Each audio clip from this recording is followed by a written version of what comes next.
Hey, what's going on, everybody? One more day to the weekend. Who's ready for it? I know I sure am. Hey, before we start tonight, I just want you to know that God is for marriage. God is for restoration. God is for reconciliation. But just as God is for all of that, there is one out there that wants marriages destroyed. This one out there wants there to be hate and unforgiveness. This one wants there to be pride and no backing down. This one will tell you the grass is greener on the other side. Do me a favor.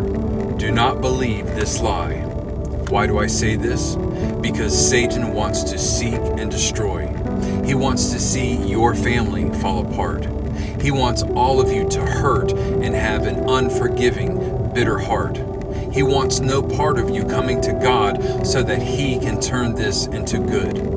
I don't know what your relationship is with God. I do want to say, if you don't have one, now is the time, my friends. Okay, let's get started.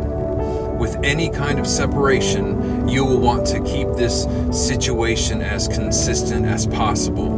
Stable for the kids if you have kids. They do not need their lives disrupted by the stuff that's going on unless it has to be. Not that you want to totally protect them from what's going on, because they are being impacted and they are going to feel way more settled. Not because you are telling them what's going on, but you're being real with them about what they can expect and what you can expect of them, and how they fit into this, and have room to talk about how they are going to be impacted. So that brings some stability too, even though I know that sounds kind of counterintuitive to talk to your kids about what's going on, but in as much as you can, you want to keep it stable for them. Going back to an emotional separation, if you can't get out of the home, and with or without the opportunity to move to separate ends of the house, remember this: boundaries. Boundaries are the thing that we put into place to keep ourselves sane.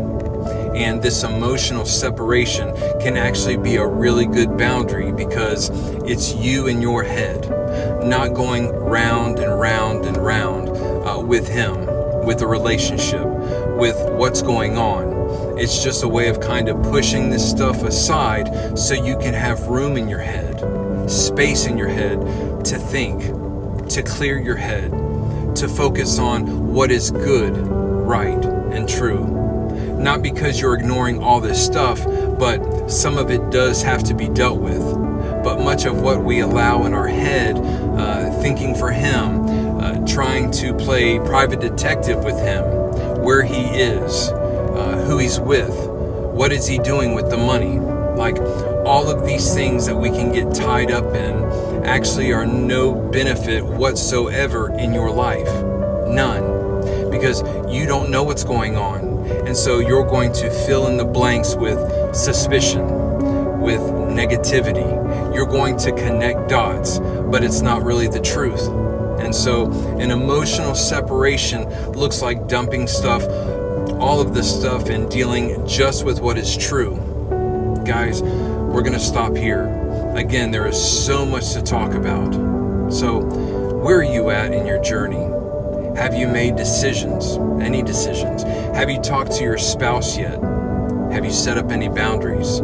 Have you found a coach or a counselor to walk this journey with you? Guys, this is so very important. I want to again recommend my dear friend Amber. I ask you, go to her page and watch some of her clips. Guys, she is the real deal, and such a sweet, caring heart for those couples that are struggling in their marriage. You can reach her at coach@amberdombra.com. Please reach out to her and let her know that I sent you, okay? Well, I hope you all have a wonderful rest of the night. Know that I love you. Be encouraged.